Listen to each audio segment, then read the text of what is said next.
My name is Ed Boyd, and I'm a Tea Party Patriot local coordinator. My name is Amanda Wong, and I'm a public health student at UC Berkeley. My name is Brian. I'm from Dayton, Ohio. My name is Josh Bookin, and I'm speaking to you from Harvard's Graduate School of Education. My name is Don Lovett. I live in a homeless shelter in Glendale. My name is Josie DeLuca from Bloomington, Indiana. My name is Carrie Sangerly. My name is Vicky, and I'm from Pembroke Pines, Florida.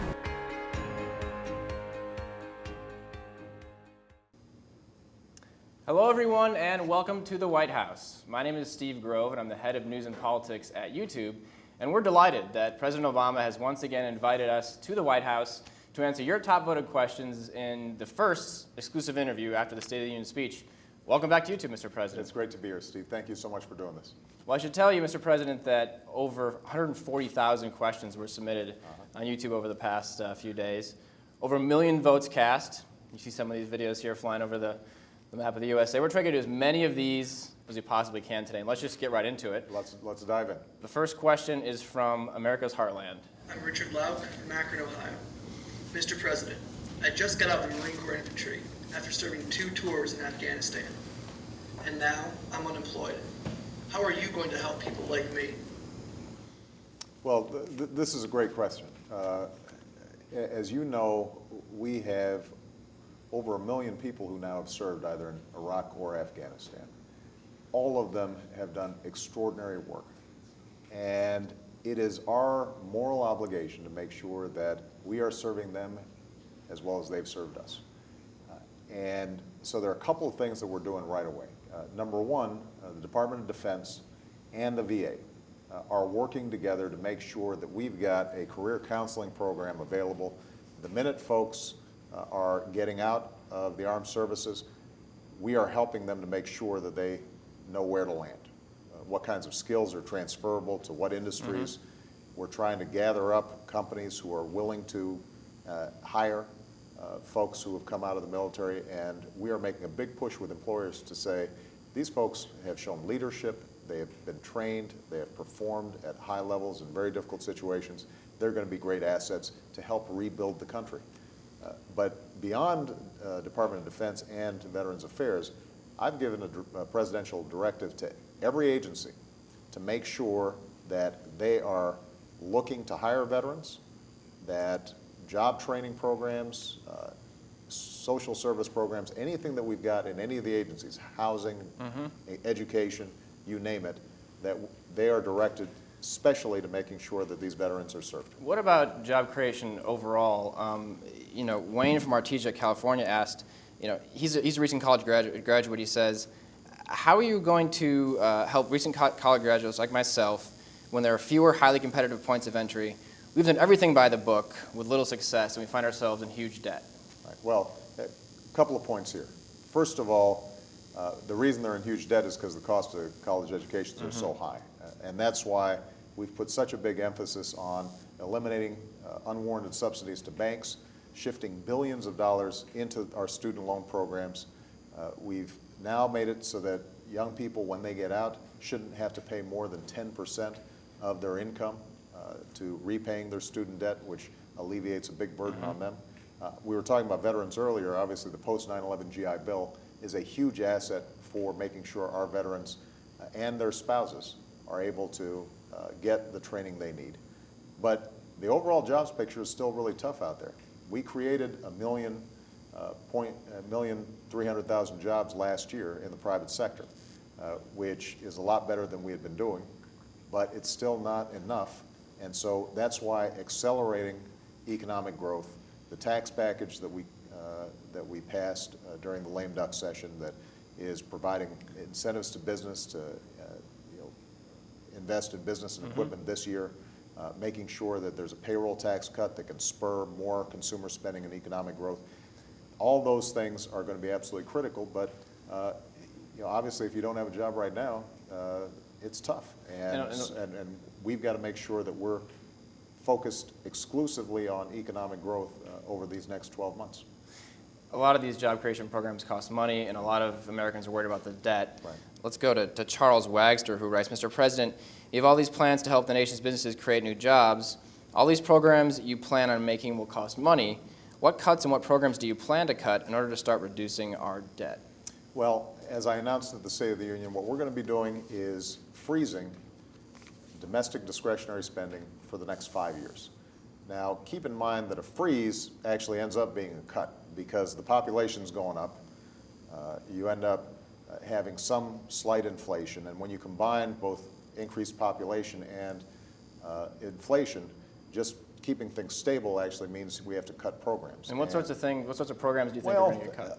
You know, we're going to be announcing our budget, so I don't want to give too much details because then nobody pays attention when we actually put the numbers out. But there are going to be programs like community action grants, for example, that really help cities and local communities to spur economic development. But you know, frankly, we're just going to have to trim some of these programs. And these are not going to be across the board. We want to cut with a scalpel as opposed to a chainsaw. There are going to be some areas where we actually increase spending. Education is one. Research and development and innovation. We need to make sure that we're staying on the cutting edge of new technologies. But we're going to have to make some serious decisions. I can tell you that the budget is going to end up saving $400 billion or so. And it will mean that domestic discretionary spending goes down to the lowest level since Dwight Eisenhower's, since the lowest level since I was born, certainly since you were born. Well, you mentioned education as an area that would not get cut. Let's go to the category of education. This question comes from a charter school in your 2008 speech on race, you said that many of the social and economic disparities that exist in African American community can be, and I quote, directly traced to inequalities passed on from the earlier generation that suffered under the brutal legacy of slavery and Jim Crow. How do you plan on addressing these social and economic disparities that currently exist in minority communities? In particular, what is your plan to close the pervasive achievement gap in education for American minorities today? Well, the first thing that we've got to remember, and I said this at the State of the Union, is that nothing government does replaces the importance of parents in education. And so all of us, regardless of our station, our race, what region of the country we're coming from, if we're parents, we've got to step up our game in working with our kids to learn. Reading to them, turning off the TV, making sure they're doing their homework. You know, building a culture around the love of learning is critical. But our schools have a special role to play, obviously. And the single most important thing that we can do in closing the achievement gap is making sure that we've got good teachers in the classroom that are setting high expectations for our kids. You know, one of the challenges we have is a lot of times in poor neighborhoods, higher minority student populations. Oftentimes, the teachers don't have as much experience in the subject matter that they're teaching. You know, in a lot of communities, we need to provide more incentives for the best teachers to teach in the hardest to teach schools, as opposed to a lot of times their impulse, particularly if they have seniority, is to go to suburban schools or in wealthier communities where the kids are better prepared. And that's understandable, but we've got to put a special focus on making sure that those schools that really need help are getting the best possible resources. One of the things we're doing with what's called Race to the Top, the program that Secretary Duncan and myself have been promoting, is we're saying to states, you get some additional money if you've got a real good game plan for those lowest performing schools. And we don't want any child out there not having the best possible chance at succeeding. And one of the reasons it's so important to close the achievement gap is the population is going to be increasingly Hispanic, increasingly African American. Those are fast growing populations, increasingly Asian. And so if we're not doing a great job educating those kids and closing some of those achievement gaps, we're going to have problems as a country. Right. You mentioned Race to the Top, and a lot of people wrote in about Race to the Top. Right. Wondering what's going to happen this year. Political environment's a little bit different. Padma from Jericho, New York wrote, Mr. President, where are you going to get the money to fund Race to the Top? And how do you expect schools with depleted resources to actually compete for this funding? Well, keep in mind, Race to the Top only costs 1% of what we spend overall on education. Right. That's the wonderful thing about the program is schools are still getting general support. That's formula-based, meaning that each state, depending on its population and the number of children it has that are in low-income categories are getting a certain amount of federal money.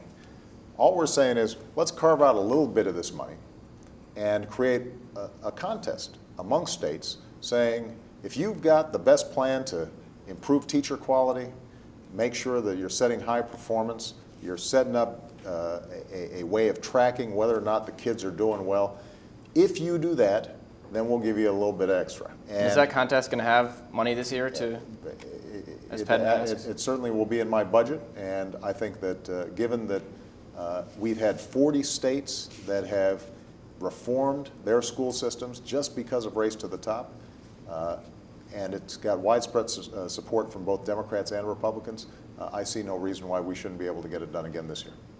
Mr. President, this is the internet, and on the internet, people love to have a more personal relationship with their elected officials. So let's move into sort of a YouTube rapid round. We'll call it Get to Know Your President. All right. Let me flip to it here. There we go. These are some personal questions people have submitted. First one, maybe just one or two sentences on each if you can. Sure. What's the best part about being president, and what's the worst part?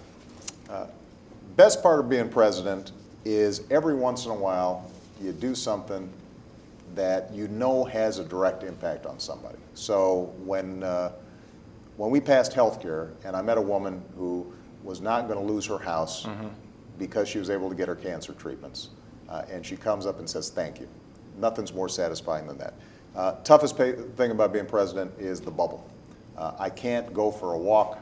I can't go to the corner coffee shop. Right, yeah. I can't leave the house and not shave and have my sweats on. You're like the president. Right, because so that is something that I don't think I'll ever get used to.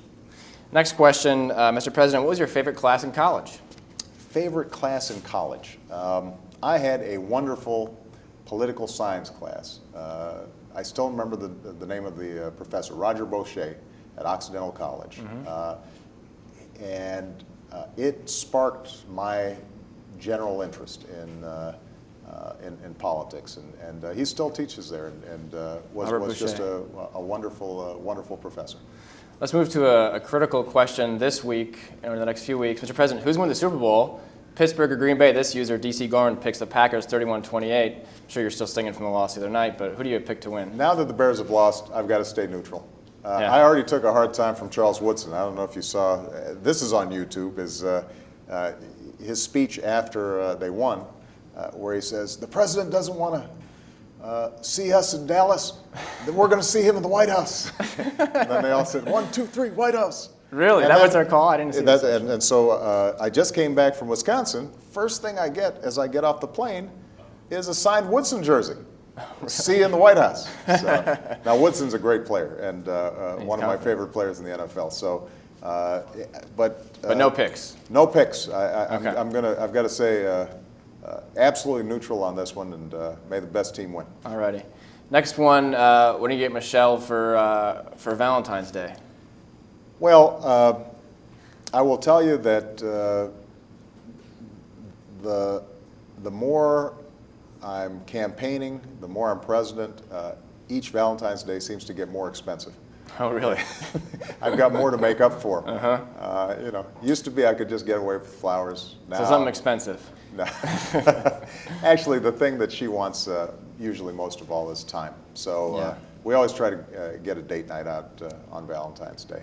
Two more quick ones, and then we'll go back to some issue questions. The next one is, most people know your favorite sports teams and all that kind of stuff, but who's your favorite mathematician or scientist? You know, I will tell you that lately, my favorite mathematicians and scientists are actually folks that are not very well known. I get a chance to meet them on a pretty regular basis through what's called PCAST. It's the President's Council on Science and Technology, essentially.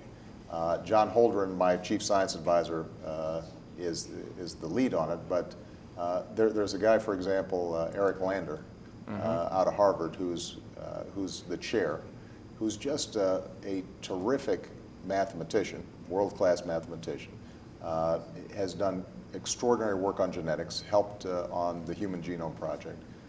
But what I love about him is he can explain things in English. So people who are not as mathematically savvy as me can actually follow him. But what's also great is he has this wonderful passion for translating highly theoretical science into very practical terms. You know, how does this help us solve problems in energy? How does this help us solve problems when it comes to healthcare?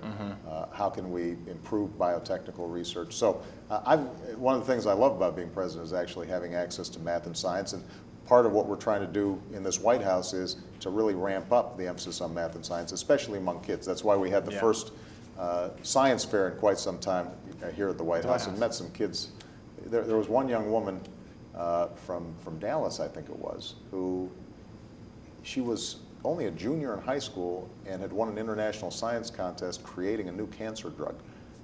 She had taught herself chemistry between her freshman and sophomore years in high school because she was interested in it. And, now you've got companies calling her up wanting to work with her. She hasn't graduated from high school yet. Wow. So there's some serious brain power out there. We just have to tap it. Let's get to the last quick question here. A lot of people want to know what your favorite YouTube video is. Do you have a favorite YouTube video? You know, I have to say that I don't have a favorite YouTube video. Usually what happens is Malia or Sasha will show me some YouTube video that they've discovered. And so you watch it with your kids? I watch it with my kids. The main thing I use YouTube for, I have to confess, is highlights that I haven't seen. Sports stuff. Sports stuff. Okay.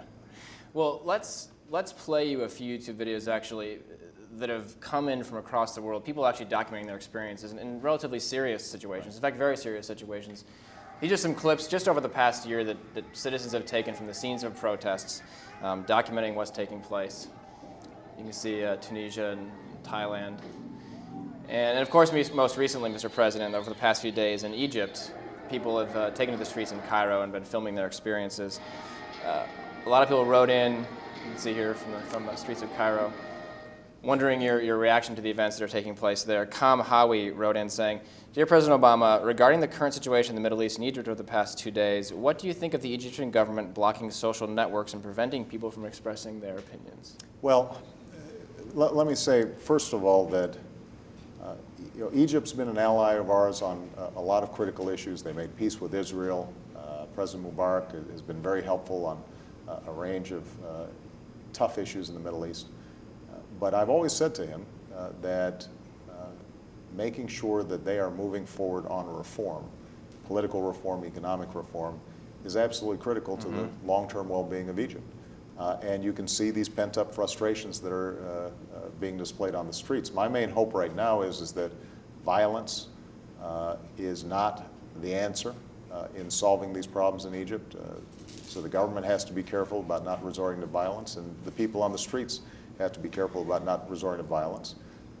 And I think that it is very important that people have mechanisms in order to express legitimate grievances.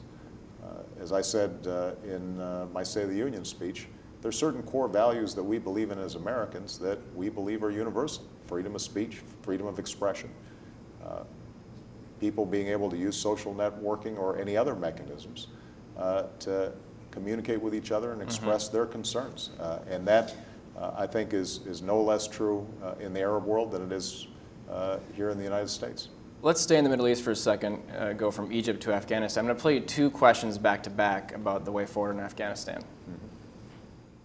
My name is Sheila Henneman. I'm from Brunswick, Ohio. And Mr. President, I have a son in the military, and I was just wondering if you really feel that it is still important for our young men and women to be dying over in Iraq and Afghanistan. And just one more after this, and then we'll... I'm sorry, I actually need to push the button. Here we go. Mr. President, disrupting, dismantling, and defeating al-Qaeda and preventing its capacity to threaten the United States and our allies in the future is how you have defined our objective in Afghanistan. How do preventative wars costing the lives of innocent civilians in countries that have not attacked us distance your foreign policy from the Bush Doctrine or disprove the assertion of Dr. Martin Luther King Jr.'s that the United States is the greatest purveyor of violence in the world? Well, Dennis is question, I'm not sure I buy into the premise.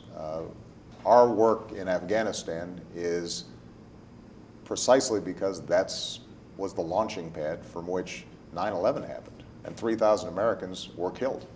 So we're not over there by accident. Obviously, I disagreed with us going into Iraq, but I will say that we are bringing the war in Iraq to an honorable conclusion because of the extraordinary service of our men and women, both military and civilian, in Iraq. We've still got work to do in this transition, but by the end of this year, we'll have all our troops out. And the Iraqi people now have a government that they will be looking to for governance and development. In Afghanistan, we have Al-Qaeda and its allies. We have them along the border region in Pakistan and Afghanistan, and it is my job as president to make sure that they can't launch another 9/11 against us. Over the next couple of years, we are going to be transitioning so that we are bringing troops back. Afghans are taking a greater lead. The situation's not going to be perfect there, but what we have been able to do is to continually shrink the ability of Al-Qaeda to launch operations. And we expect to dismantle their operational capacity over the next several years. That is our goal, and we're going to keep on it. And maybe just real briefly to Sheila, the mother of the soldier who wants to know. Well, as I said, we will be out of Afghanistan by the end of this year. I mean, we'll have a relationship with Iraq the same way we have relationships with many countries around the world. But, so out of Afghanistan isn't... But combat operations in Afghanistan have ended, and under the strategic framework agreement that we signed with Iraq, we're not going to be having large contingents of troops there. Afghanistan is a tougher situation, but what I've said is that starting in July of this year, we're going to begin to phase down our troop levels, and we've agreed with our allies that by 2014, this is going to be an Afghan effort. Let's move to energy. You just got back from Wisconsin yesterday where you were looking at some solar and wind plants. Here's Alexis from Florida. Dear Mr. President, in 2009 you said that you would reduce our dependence on foreign oil and boost our renewable energy efforts. Well, since 1974, the 7 presidents before you said the exact same thing, and yet still, here we are. So what will you do different in order to remove us from foreign oil and put us on the path towards renewable and clean green energy? This is why we made such a big emphasis on this in my State of the Union speech, and I talked about it yesterday. My first appearance coming out of the State of the Union was at a plant, a company called Orion, that specializes in creating energy-efficient lighting, saving companies as much as 50% on their electricity bill. Then we went to a aluminum plant where they're recycling aluminum. Then we went to a place where they're making wind turbines. This whole clean energy space is one where we can put people to work, save energy, save people here in the United States a lot of money, and free ourselves from dependence on foreign oil. But we're going to have to make some investments in innovation in order for us to be at the cutting edge of this clean energy race. Frankly, we've lost some lead to China. Just a few years ago, we were the leader in solar panels. China made a much bigger investment. They are rapidly taking over that lead. And so we've got to invest in innovation, invest in research and development. And the last thing we have to do is to create a energy standard in this country where a certain proportion of our energy, by law, comes from clean energy sources. That creates a market so that... You said 80% by 2035. If we get to that stage, then I am absolutely confident that not only will consumers save money, but we're going to be able to clean up the environment in the process, and we'll stop sending billions of dollars every day to foreign countries because of our oil purchases. You mentioned solar power, and there's a lot of individual entrepreneurs out there working in this space. R. Hill from Texas writes, I can build large solar panels with parts from eBay in my garage for under $1 a watt. Why can't our nation's solar industries mass produce solar panels cheaper than some guy in his garage? Well, I tell you what, he should go into business if he can if he can do it cheaper than. But how do you some of these harness other harness somebody well, like that? a lot of this may have to do with making sure that small businesses are getting the loans and the capital they need. It may be that Mr. Hale in Houston has some capacity to scale up, but he may just not have financing or the inclination to go into business. But as I said, part of it is just creating a market. In every new technology, initially it's very expensive. Right. Because it's new and not enough people are buying it, and if you have to make it one at a time, then it's expensive. But if you start being able to make 100,000 of them or 200,000 of them, then the unit costs of each one go down. The same is true with clean energy. So what we've got to do is make sure that there's a market for entrepreneurs out there, and that's why something like a clean energy standard is so important. You know, it wasn't one of our official categories, I'll be honest with you, but we got a lot of questions on drug policy, and maybe even more relevant. I think we did last year, too. You know, there are a lot of folks online who want to know your thoughts on it, and I think with Prop 19 in California last fall, it's even more on people's minds. Right. Here's the top voted question in that area. Good evening, Mr. President. My name is Mackenzie Allen. I'm a retired law enforcement officer and member of LEAP, Law Enforcement Against Prohibition. The so-called war on drugs has been waged for 40 years at a cost of $1 trillion and thousands of lives, with nothing to show for it but increased supplies, cheaper drugs, and a dramatic increase in violence associated with the underworld drug market. Sir, do you think there will or should come a time for us to discuss the possibility of legalization, regulation, and control of all drugs, thereby doing away with the violent criminal market as well as a major source of funding for international terrorism? Thank you so much for your time, Mr. President. Well, I think this is an entirely legitimate topic for debate. I am not in favor of legalization.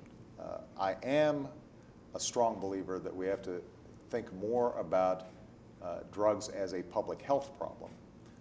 When you think about other damaging activities in our society, smoking, drunk driving, making sure you're wearing seat belts.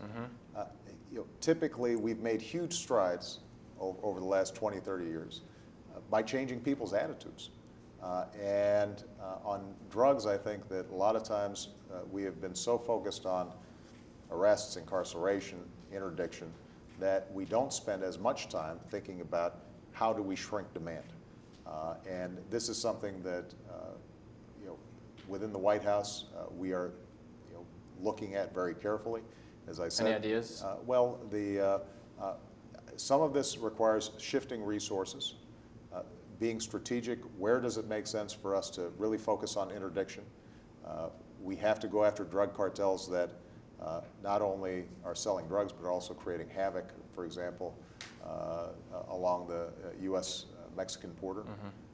But are there ways that we can also shrink demand and in some cities, for example, it may take 6 months for you to get into a drug treatment program. Right. Well, if you're trying to kick a habit and somebody says to you, well, come back in 6 months, that's pretty discouraging. Yeah. And so we've got to do more in figuring out how can we get some resources on that end of it and make sure that, and also look at what we're doing when we have nonviolent first-time drug offenders. Are there ways that we can make sure that we're steering them into the straight and narrow without automatically resorting to incarceration, drug courts, mechanisms like that? So these are all issues that are worth exploring and worth a serious debate.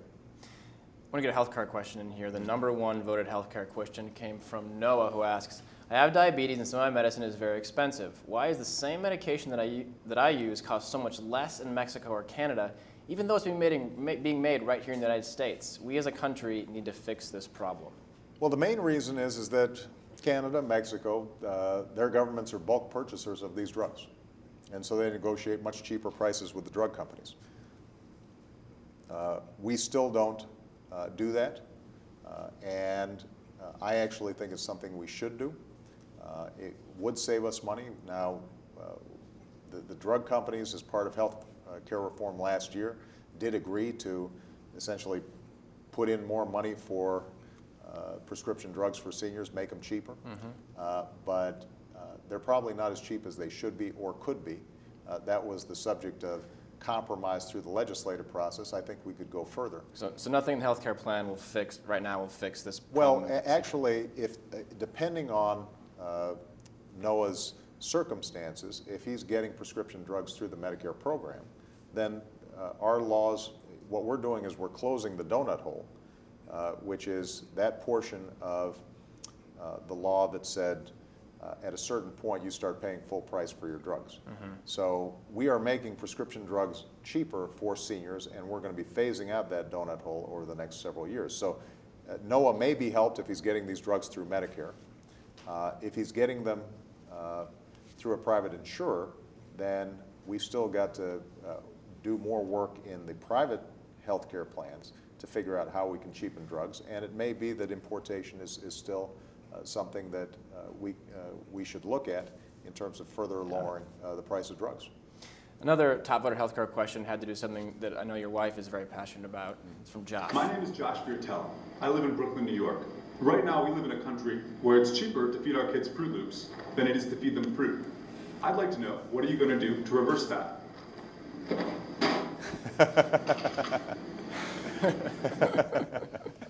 Well, the main thing I've done is I have the First Lady who is just driving this issue in an incredible way all across the country. I don't know if you read recently, for example, that she was able to negotiate something with Walmart where for the first time they're going to start putting labels on their products and also emphasize more healthy choices for their customers. What about cost, though, I think? Well, what happens is when Walmart ends up saying, we're going to buy healthier stuff, then suddenly all the producers say, you know what, we better start producing healthier stuff. And that can make it cheaper. The other thing that we're doing, for example, Josh there was just eating an apple. One of the things that we're trying to do is to encourage linkages between local supermarkets, local farmers, local producers, to figure out how can we get fresh produce in communities that right now don't have access to fresh produce. That's good for the farmer, it's good for retail stores in underserved communities, and ultimately it's good for the consumer. The child nutrition bill that we just passed is similarly working with schools to figure out how can we make sure that you're not just serving tater tots and pizza all day long. You know, are you able to get fresh fruits and vegetables into the school lunch program? So all these things are geared towards making local produce, fresh produce, much more available and cheaper to every family, and not just families who can afford to go into high-end supermarkets. Right. You know, the last issue category we haven't got to yet is immigration, and I want to show you this question. The audio is good, the video is a little janky, but I think you should be able to hear what Stephen Lee is saying right here. President Obama, my name is Steve Lee, and I am a Dream Act activist, currently studying to become a nurse at City College of San Francisco. Last year, my house was raided by ICE, and I was incarcerated for 2 months in a detention center in Arizona, awaiting my deportation to Peru. I was able to return to my friends and family when Senator Feinstein agreed to introduce a private bill to stop my deportation to Peru. The Senate has failed to pass the DREAM Act because of partisan politics. Mr. President, will you help us make sure that there is a moratorium to stop the deportation of innocent students who qualify for the DREAM Act? Thank you. Well, you know, Steve's an example of what I talked about at the State of the Union address. We've got incredibly talented young people, grow up as Americans, pledge allegiance to our flag, and are now at risk of deportation, not because of anything they did, but because their parents brought them here as young children, and they didn't have their legal papers. And so I am a strong supporter of the DREAM Act. The reason I spoke about it during the State of the Union is because I think we should still be able to get Democrats and Republicans to work together to solve this problem. I want somebody like Steve to study to be a nurse and be able to contribute to our society. Are you hopeful this year that the DREAM Act can get passed or something like it? I am hopeful that we should be able to get this thing passed, in part because in previous years we've had Republican and Democratic support for it. And this is one more problem that we can solve if we're not trying to score political points off each other, but we're just looking at, how do we create an environment where this is a country of laws and a country of immigrants. And we can reconcile those two values, but we're going to have to do it together. Let's move to our last question. This comes from Tom in Syracuse, New York. Mr. President, after the Soviet Union launched Sputnik, the young people in the nation were challenged with learning maths and sciences so that the country could compete. What does America need from my generation to still be great when it's time to hand it to our kids? Well, I talked about winning the future. I think that's what every American wants to see. Obviously, we're concerned about the immediate problems of unemployment coming out of the recession, but what we also want to feel confident about is that 10 years from now, 15 years from now, 20 years from now, America is still at the top when it comes to technology, when it comes to innovation, when it comes to a dynamic economy. And I'm absolutely convinced that we can do it, but in order to accomplish it, we're going to have to outbuild, out-educate, out-innovate every other country. That's what we've always done. We're going to have a government that is trimming its deficits, living within its means. It's got to be updated for the 21st century.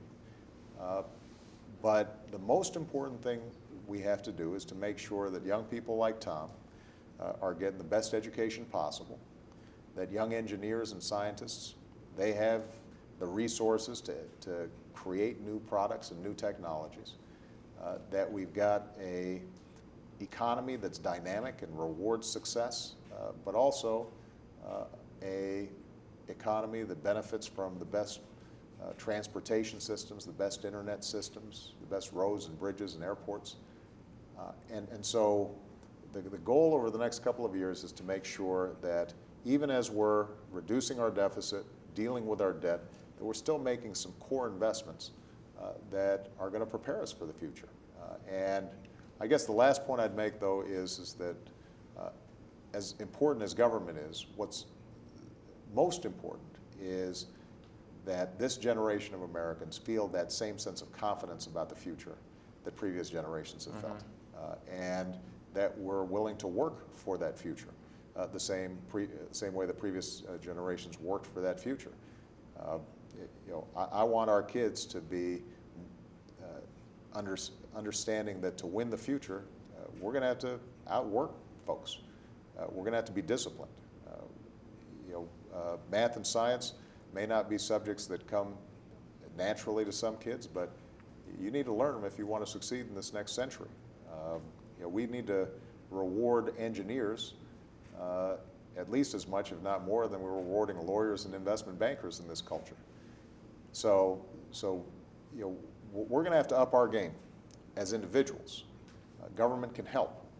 And what I've tried to do is to say, here's how we can make some investments in our future that will unleash what I know is the inherent capabilities of the American people to create and innovate that's unmatched by any other country on earth.